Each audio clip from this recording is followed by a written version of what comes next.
Everybody, welcome back. Today as well we have got you another video. In this video I'll show you how you can simply go ahead and change display name on X. But before that, please do make sure to like our video, subscribe our channel, and it's without any further delay we're simply gonna go ahead step into our video.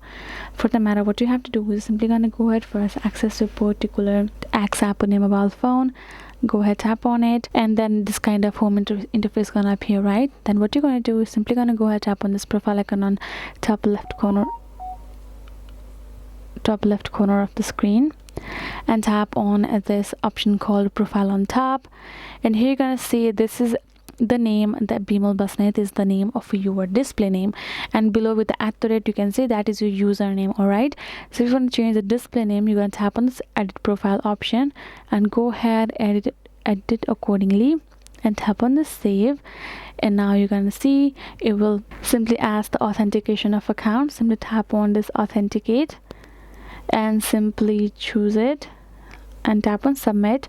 Now it has submitted, and now you can see the name has been updated. Again, you can tap on this edit profile and simply change it accordingly, and tap on save, and you're done. So that is how we can do it. Hope this video was helpful to you all. Thank you so much for watching, and I'll see you guys in our next video.